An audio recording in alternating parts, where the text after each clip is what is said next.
اللہ نے ایک اور جہان بنایا ہے اور اس جہان پر مسلمانوں کا ایمان ہے۔ ایک اور جہان ہے جہاں ایک ہمیشہ کی اللہ کی رضا کی شکل ہے، وہ جنت ہے، اور اللہ کی ناراضگی کی ایک صورت ہے جسے جہنم کہتے ہیں۔ جب اللہ نے ان دونوں مخلوقوں کو بنایا، دونوں جگہوں کو بنایا، تو رسول کریم صلی اللہ علیہ وسلم سے فرمایا جاؤ ذرا جنت تو دیکھ کے آؤ۔ اور جب جبرائیل امین سے کہا جنت دیکھ کے آؤ، جبرائیل امین سے کہا جنت دیکھی، سبحان اللہ، بس اتنا کافی ہے کہ تمہاری آنکھیں ٹھنڈی ہو جائیں گی۔ اللہ نے وہ کچھ رکھا ہے اس میں کہ تمہاری آنکھیں ٹھنڈی ہو جائیں گی۔ فلا تعلم نفس ما اخفی لهم من قرۃ اعین، آنکھیں ٹھنڈی ہو جائیں گی۔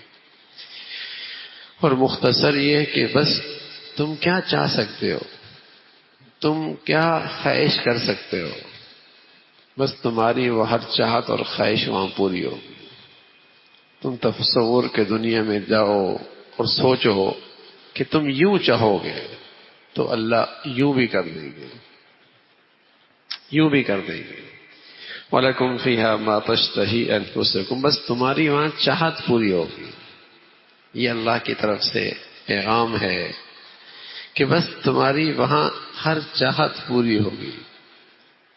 تو جب جنت دیکھی تو جبرائیل امین کہنے لگے اے اللہ، کوئی اس کا تذکرہ سنے اور اس میں جائے بغیر بھی رہ جائے، ایسا بھی ہو سکتا ہے، اس کے تذکرے سنے اور یہاں کی زندگی اور یہاں کا مزہ، کوئی اس کے بارے میں سنے اور پھر یہاں سے رہے بغیر بھی رہ جائے گا۔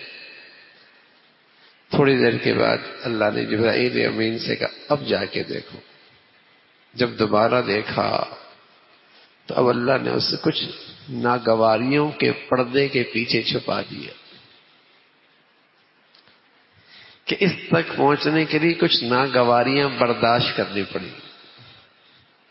کہیں خواہشات ٹوٹیں گی، کہیں جذبات ٹوٹیں گے، کہیں حلال پہ اتفاق کرنا پڑے گا، کہیں اپنی خواہش سے دستبردار ہونا پڑے گا، کہیں نفس کو قابو کرنا پڑے گا، کہیں اپنوں اور بیگانوں سے تکلیفیں اٹھانی پڑیں گی، کہیں آزمائش کی گھاٹیوں سے گزرنا پڑے گا۔ حجبت الجنت بالمکارہ، اللہ نے اسے کچھ ناگواریوں کے پردے کے پیچھے چھپا دیا۔ کچھ ناگواریاں اس راستے میں آئیں گی۔ جبرائیل امین نے کہا اے اللہ، اب تو بہت سارے لوگ اس سے محروم ہو جائیں گے، اب تو بہت سارے لوگ اس سے محروم ہو جائیں گے۔ یہ بھی اللہ کی شفقت ہے، پیار ہے کہ رسول کریم صلی اللہ علیہ وسلم کے صدقے ہمیں اس حقیقت سے باخبر بھی کر دیا ہے۔ تو وہ بڑے مزے کی زندگی، لیکن ظاہر ہے اس مزے کو پانے کے لیے کچھ ناگواریاں تو اٹھانی پڑیں گی۔ اور بھائی وہ ناگواریاں ہیں بھی کتنے دن کی، وہ ناگواریاں ہیں بھی کتنے دن کی، ان خواہشات کو قابو رکھنا ہے بھی کتنے دن۔ اس طویل زندگی کے بارے میں تو یوں سمجھیے جیسے ایک صبح اور ایک شام، بس ایک صبح اور شام کی بات ہے، پھر اس زندگی کا آغاز ہے۔ تو ایک صبح اور شام تو اپنے آپ کو آدمی قابو میں کر سکتا ہے، کأنها عشیۃ او ضحاها، ایک صبح یا شام۔ اس طویل زندگی کے مقابلے میں قرآن اس دنیا کی حقیقت صرف اتنی ہی بتاتا ہے۔ تو یہ بھی اللہ کے نبی، اللہ کی شفقت اور پیار ہے کہ اپنے حبیب کے صدقے ہمیں اس حقیقت سے آگاہ بھی فرما دیا ہے۔ تو وہ زندگی پھر جہنم دکھائی، اس کے ہولناک مناظر، اور وہاں جو اللہ کا قہر اور جلال کا منظر ہے، اور وہاں جو لرزہ خیز ہولناک احوال ہیں، یعنی اتنا کافی ہے کہ زخموں کی پیپ ان جہنمیوں کی غذا ہوگی، ان جہنمیوں کی غذا ہوگی۔ پانی اس قدر شدید گرم ہوگا کہ آنتیں باہر آ جائیں گی، کالمہل یغلی فی البطون کغلی الحمیم خذوہ فاعتلوہ الی سواء الجحیم. یہ تھوڑا سا منظر ہے، جیسے نیچے کا گندھا تیل ہوتا ہے اور اس کی گرمی اور شدت، اس کی گرمائش انتہا درجے کی، لیکن اس کی پیاس کی شدت اتنی ہوگی کہ اسے پینے پر بھی مجبور ہوگا. زقوم کے درخت جو کانٹے دار ہوگا وہ کھائے گا، نہ آگے نکل سکے گا نہ باہر نکال سکے گا. طعام العصیم، نافرمانوں کی یہ غذا ہوگی، پیے گا. اچھا یہ کوئی ایسی بات نہیں، قرآن ان حقائق کا تذکرہ کر رہا ہے. تو یہ ایک ہولناک احوال ہوں گے. جبرائیل امین کہنے لگے اے اللہ، کوئی اس کے تذکرہ سنے تو اس سے حفاظت کی وہ شکلیں کیوں نہ بنائے اور اس سے بچنے کے جتن کیوں نہ کرے اور اس سے یہ محفوظ کیوں نہ ہو پائے. خود بچوں کو، بچیوں کو، خود سب کو کیوں محفوظ نہیں کرے گا؟ ایسے ہولناک احوال ہیں. اللہ نے تھوڑی دیر کے بعد جبرائیل امین کو بھیجا کہ اب دیکھو.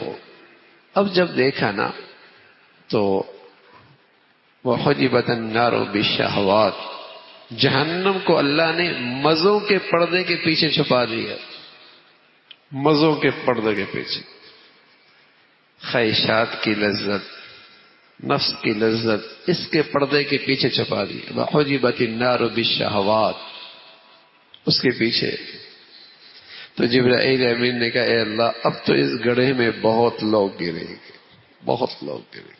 نفس پرستی کی زندگی، خواہش پرستی کی زندگی، کہ اگر دنیا میں ساری زندگی کے جو انداز ہے نا، مغربی زندگی کا انداز، مشرقی زندگی کا انداز، ہاں، اگر ان سب کو دو خانوں میں تقسیم کر دیں تو دنیا میں دو ہی قسم کے لوگ زندگی گزار رہے ہیں. ایک خدا پرستی کی زندگی اور ایک نفس پرستی کی زندگی. ایک تو وہ خوش نصیب لوگ ہیں جو ہر حال میں خدا پرستی پہ چلنا چاہتے ہیں، خدا کی چاہت پہ پورا اترنا چاہتے ہیں، ہر حال میں خدا کی چاہت کو پورا کرنا چاہتے ہیں. اور ایک طبقہ ایسا ہے جو ہر حال میں اپنی نفس کی ماننا چاہتا ہے. تو دنیا میں دو ہی قسم کی زندگی ہیں، ایک خدا پرستی کی زندگی اور ایک نفس پرستی کی زندگی. اور دنیا کا آج سب سے بڑا مذہب ہے، دنیا میں سب سے بڑا مذہب من چاہی زندگی. جو میری طبیعت میں آئے گا وہ کروں گا، بس اس میں کوئی میرے لیے رکاوٹ نہ بنے، نہ خدا نہ رسول نہ باپ نہ ماں نہ بڑا نہ کوئی، نہ جو میری من میں آئے گا وہ میں نے کرنا ہے. تو دنیا میں یہ دو زندگی ہے خدا پرستی کی زندگی ہے. کچھ بھی ہو جائے میں نے تو اپنی اللہ کی چاہت پوری کرنی ہے. اور کچھ وہ ہے کہ ہر حال میں اپنی من کی ماننی ہے، نفس کی ماننی ہے، خواہشات کی ماننی ہے. اور اس خواہشات کی کوئی حد نہیں ہے. تو یہ کہتے نا میاں یہ پوری ہو جائے گی تو پھر بس، نہ یہ وہ بھوک ہے جو نہ مٹنے والی ہے. یہ وہ بھوک ہے جو نہ مٹنے والی ہے، اس کی کوئی حد نہیں ہے. آپ جہاں بھی خواہش پرستی پہ جائیں گے اس سے آگے کا تقاضا کرے. یعنی دنیا میں بدی اور بدکاری با اجازت، اس کی اجازت ہے، لیکن بس نہیں ہے اس نفس کو. زبردستی یعنی کہیں حد نہیں ہے نا، کس حد تک حرام کاری کرے گا اس سے آگے بڑھے گا، اس سے آگے بڑھے گا. اس کا حل کیا ہے؟ اسے روک لو. تکلیف ہوگی لیکن پھر مزہ ہوگا. تکلیف ہوگی، جیسے وہ معصوم بچہ بس اوقات ایک وقت کے بعد اسے ماں کا دودھ چھڑا دیا جاتا ہے. اگر کوئی کمی ہے بچے کو تکلیف ہوگی، پی نہیں دو، تو بتائیے پھر کیا حال ہوگا. لیکن اسے دودھ چھڑا دیا جاتا ہے. تکلیف اٹھاتا ہے لیکن اس تکلیف کے بعد پھر آرام شروع ہو جاتا ہے. تو اسی طرح نفس پرستی کی زندگی ہے، اسے روکنا پڑے گا. اگر نہ روکا یہ تو جہنم کی طرف لے جائے گا. تو رسول کریم صلی اللہ علیہ وسلم نے فرمایا وہ احوال کوئی معمولی نہیں ہے. وہ بڑے لرزہ خیز ہے، جو میں نے دیکھے ہیں میں جانتا ہوں۔ اگر تمہیں پتہ چل جائے تمہارا تو ہنسنا ہی ختم ہو جائے، تمہارا تو ہنسنا ہی ختم ہو جائے۔ لیکن اللہ نے وہ سارے احوال پورے طور پہ پردے میں رکھے۔ اللہ کے حبیب صلی اللہ علیہ وسلم کے صدقے کچھ آگاہی فرما دی ہے تاکہ اس سے حفاظت رہے اور تاکہ جنت کی طرف جانا آسان ہو۔ اس لیے رسول کریم صلی اللہ علیہ وسلم ایک دعا سکھا گئے اور دعا سکھائی، اللہم انا نسألک من خشیتک ما تحول به بیننا و بین معاصی۔ اللہ اپنا اتنا ڈر دے دے، اپنا اتنا ڈر دے دے مجھے، اپنا ہمیں اتنا ڈر دے دے جو میرے اور تیری نافرمانی میں رکاوٹ بن جائے۔ تیرا خوف اتنا پیدا ہو جائے نا کہ میں گناہ کی طرف میرا قدم نہ اٹھے، تیری نافرمانی کی طرف میرا قدم نہ، اتنا خوف مجھے دے دے۔